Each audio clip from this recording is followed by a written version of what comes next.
जय श्री राम।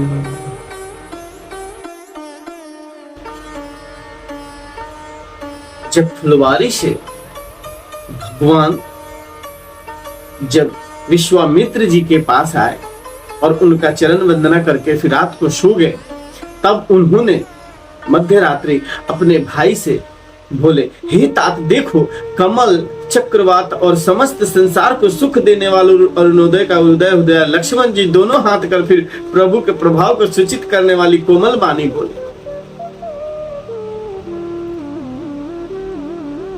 अरुणोदय होने से कुमुदीन सकुचा गई और तरागुणों का प्रकाश फीका पड़ गया। जिस प्रकार आपका आना सुनकर सब राजा बलहीन हो गए, सब राजा रूपी तारे उजाला मंद प्रकाश करते हैं, पर वे धनुष रूपी महान अंधकार को हटा नहीं सकते।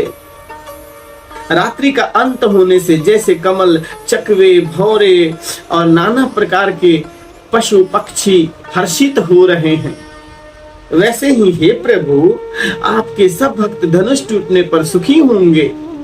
सूर्य उदय हुआ, बिना ही परिश्रम अंधकार नष्ट हो गया, तारे छिप गए, संसार में तेज का प्रकाश हो गया। हे रघुनाथ जी, सूर्य ने अपने उदय के बहाने सब राजाओं को प्रभु आपका प्रताप दिखलाया है। आपकी भुजाओं के बल की महिमा को उद्घाटित करते खोल कर दिखाने के लिए ही धनुष तोड़ने की यह पद्धति प्रकट हुई। भाई के वचन सुनकर प्रभु मुस्कुराए। फिर स्वभाव से ही पवित्र श्री राम जी ने शौच से निवृत्त स्नान किया और नित्य क्रम करके वे गुरु के पास आए। आकर उन्होंने गुरु के सुंदर चरण कमलों में सिर नवाया। तब जनक जी ने शतानंद जी को बुलाया।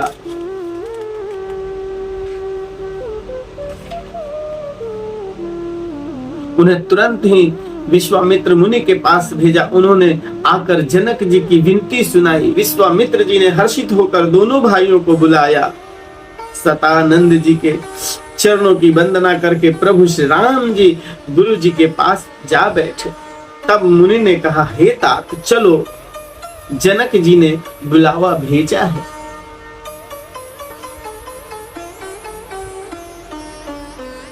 सिए स्वयंवरु देखिया जाए, ऐसु काहे दो दे बढ़ाए। लखन कहा जस भाजन सोई, नाथ कृपा तब जा पर होई। चलकर सीता जी के स्वयंवर को देखना चाहिए। देखे ईश्वर जिसको बढ़ाई देते हैं। लक्ष्मण जी ने कहा, हे नाथ, जिस पर आपकी कृपा होगी वही बढ़ाई का पात्र होगा। धनुष तोड़ने का श्रेय उसी को प्राप्त हो। इस श्रेष्ठ वाणी को सुनकर सब मुनि प्रसन्न हुए। सभी ने सुख मानकर आशीर्वाद दिया। फिर मुनियों के समूह सहित कृपालु श्री राम जी धनुष यज्ञशाला देखने चले। रंग भूमि आए दो भाई, असि सुधि सब पुरवासिन पाए। चल सकल गृह काज विसारे, बाल जुबान जरठ नर नारी। दोनों भाई रंग भूमि में आए हैं। ऐसे खबर जब सब नगरवासियों ने पाई, तब बालक जवान बूढ़े स्त्री पुरुष सभी घर और काम काज भुलाकर चल दिए।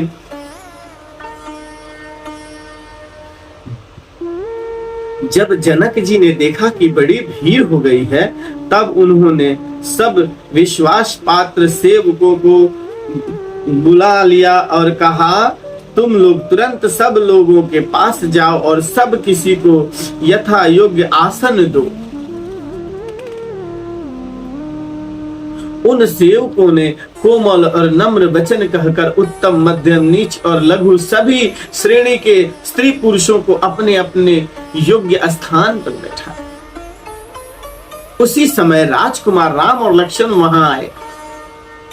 वे ऐसे सुंदर हैं मानो साक्षात मनोहरता ही उनके शरीरों पर छा रही। सुंदर, सांवला और गोरा उनका शरीर है। वे गुणों के समुद्र, चतुर और उत्तम वीर हैं। वे राजाओं के राजा में ऐसे सुशोभित हो रहे हैं मानो तरागणों के बीच दो पूर्ण चंद्रमा हो, जिनकी जैसी भावना थी प्रभु की मूर्ति उनको वैसी ही दिखाई पड़ रही। महान रणधीर राजा लोग श्री रामचंद्र जी के रूप को ऐसा देख रहे हैं मानो स्वयं वीर रस शरीर धारण किए हुए हो। कुटिल राजा प्रभु को देखकर डर गए, मानो बड़ी भयानक मूर्ति हो। छल से जो राक्षस वहां राजाओं के वेश में बैठे थे, उन्होंने प्रभु को प्रत्यक्ष काल के समान देखा। नगर वासियों ने दोनों भाई को मनुष्यों के भूषण रूप और नेत्रों को सुख देने वाला देखा। स्त्रियां हृदय में हर्षित होकर अपनी अपनी रुचि के अनुसार उन्हें देख रही है, मानो श्रृंगार रस ही परम अनुपम मूर्ति धारण किए सुशोभित हो रहा है।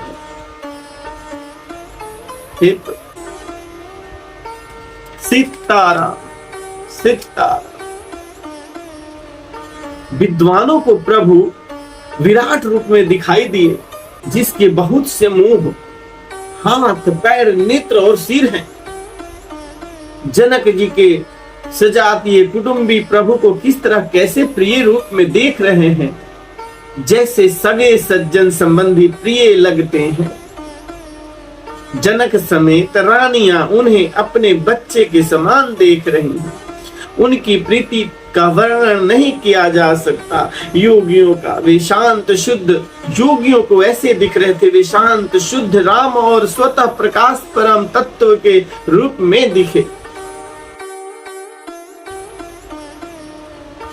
हरि भक्तों ने दोनों भाइयों को सब सुखों के देने वाले इष्ट देव समान देखा।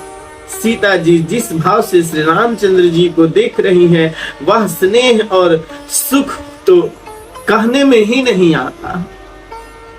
उस स्नेह और सुख का वे हृदय में अनुभव कर रही हैं, पर वे भी उसे कह नहीं सकती। मन की बात मन के अंदर ही रखी हुई, फिर कोई कभी उसे किस प्रकार कह सकता है या लिख सकता है। इस प्रकार जिसका जैसा भाव था, उसने कौशलाधीश श्री रामचंद्र जी को वैसा ही देखा। सुंदर, सांवले और गोरे शरीर वाले तथा विश्व भर के नेत्रों को चुराने वाले कौशलाधीश के कुमार राज समाज में इस प्रकार सुशोभित हो रहे हैं। दोनों मूर्तियां स्वभाव से ही बिना किसी बनाव श्रृंगार के मन को हरने वाली करोड़ों कामदेवों की उपमा भी उनके लिए तुच्छ है। उनके सुंदर मुख शरद पूर्णिमा के चंद्रमा की भी निंदा करने वाले, उसे नीचा दिखाने वाले हैं, और कमल के समान नेत्र मन को बहुत ही भाते हैं। सुंदर चितवन सारे संसार के मन को हरने वाले कामदेव के भी मन को हरने वाली है। वह हृदय को बहुत ही प्यारी लगती है, पर उनका वर्णन नहीं किया जा सकता। सुंदर गाल है, कानों में नक्छल झूमते हुए कुंडल है, ठोड़ी और अक्षर होठ सुंदर है, कोमल वाणी है। कुमुद बंधु कर निंदक हासा, भ्रुकुटि विकट मनोहर नासा। बाल विशाल तिलक झलकाही, कच बिलो की अलयावली लजाही। हंसी चंद्रमा की किरणों का तिरस्कार करने वाली है, भौहें टेढ़ी है, नासिका मनोहर है, ऊंचे चौड़े ललाट पर तिलक झलक रहे हैं, दीप्तिमान हो रहे हैं। काले घुंघराले बालों को देखकर भौरों की पंक्तियां भी लजा जाती है। पीली चौकोनी टोपियां सिरों पर सुशोभित है, जिनके बीच बीच में फूलों की कलियां बनाई काढ़ी हुई है, डिजाइन बनाया हुआ। शंकर के समान सुंदर गोल गले में मनोहर 3 रेखाएं, जो मानो तीनों लोगों की सुंदरता की सीमा को बता रही है। आज फिर इसी विश्राम देंगे इसी दोहा पे। कुंजर मणिकंठा कलित उरन्नी तुलसी का अमाल, वृषभ कंध के हीर ठवनी, बल निधि बाहु विशाल, सियावर रामचंद्र की जय।